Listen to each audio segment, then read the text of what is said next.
Hi, this is Dr. Tom Knotts, CeeLo Tom Knotts, and I wanted to talk to you today about the 5 rules of the Shaolin, or the 5 rules of what we'd call conduct within the Shaolin Code. I'm of course, the Grand Master of the Green Mountain Spirit Fist. I was trained by Master Tai, the Geneva Temple, and Davis McGlone, but also a student of a person who was a founder of Black Dragon Kung Fu in the United States in the late 60s, I was. But I was talking to a martial arts friend of mine last night, and we were talking about, he was telling me about how he starts his students and trains his students, and we both mentor and pretty much teach for free these days when we do teach.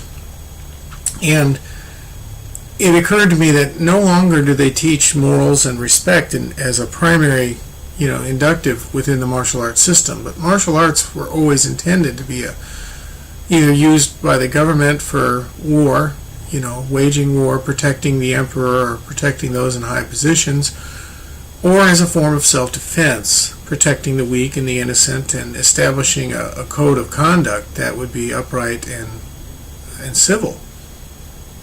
So when I would take a student on, the first thing I would begin teaching them, along with the 9 hand movements of hand low, would be the 5 rules of conduct, or the 5 laws of the Shaolin. And they are as such: avoid rather than check, check rather than maim, maim rather than hurt, hurt rather than kill. And what that means, very simply, is first is avoid. As a martial artist, you're not supposed to go around being pompous or having an attitude or trying to show off. You're supposed to be very humble, very kind, somebody that is sincere and good towards others. So avoid means to avoid confrontations whenever possible. You avoid any type of hostility. It's the number one rule to winning any confrontation is by not getting in it. I remember a master of Zen who, when asked what's the best way to defeat a gun, and he said, not be in a position to where you have to face the gun. So be aware of your situation, be circumspect, walk and understand and see everything around you. It's a habit of mine I can't break, is I instantly analyze any room, situation, any area I'm walking into. I'm constantly analyzing everything around me. And it's such a natural process that I don't even realize I'm doing it half the time. So you avoid rather than check. You check rather than maim. And the reason why you check is because as a Shaolin, and this is really sad that this hasn't been drilled into people and passed down, is you are responsible to protect the weak and the innocent, to become a shield for them. So you check out any situation. You're especially supposed to protect women, children, and weak men that are unable to defend themselves, or that are in a situation that they're incapable of surviving or even coming out of. So you check out a situation. The first is you avoid, but second, if you have to, you check out the situation.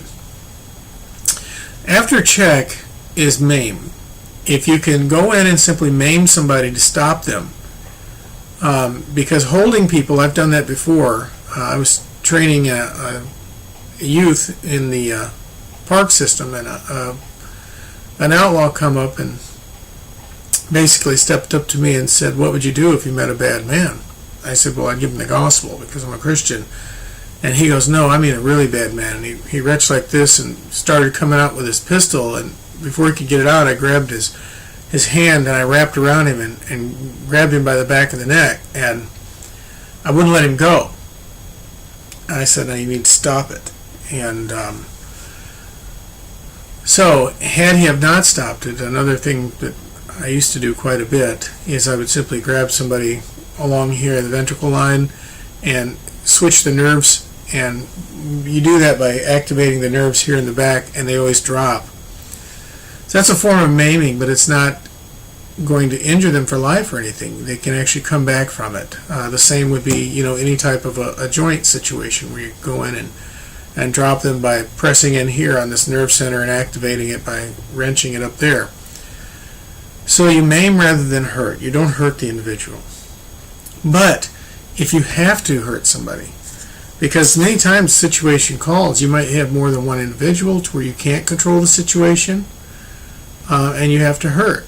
I remember when I threw down with a gang, they had surrounded a man, and they were going to hurt him, and so I charged through the group. There was at least 40 to 50 of them, and bodies were piled up everywhere. They were stepping on their own people's bodies to get to me, and sometimes you have to hurt people in order to stop a confrontation or protect your own self or protect the weak, the innocent, women and children. You always protect women and children and weak men. So finally, you avoid rather than check, you check rather than maim, you maim rather than hurt, and you hurt rather than kill. Killing is a final and a last act. You can never get back a life. If you're not skilled enough to where you are efficiently able to stop or control somebody, then you need to train a little bit more, because you should never kill people. Killing is easy.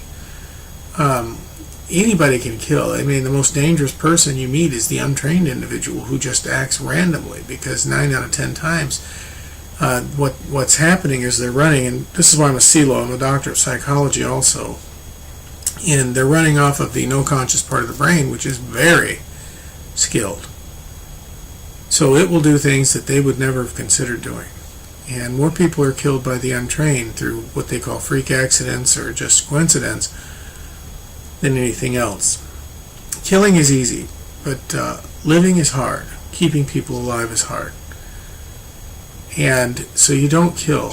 Now, the rule that goes over this, which is the 6th upon which everything hangs, the other 5 all hang, is this: you do not allow anybody to strike or hurt your temple, your body, or that of another person that you're protecting, a ward.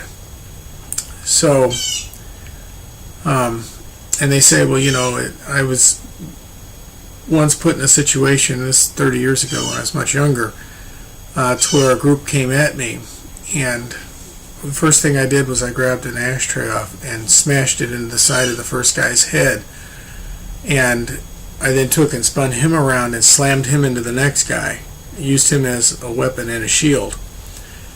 And later on an individual said, well, one of my students, he says, that's cheating. You can't hit somebody with an ashtray.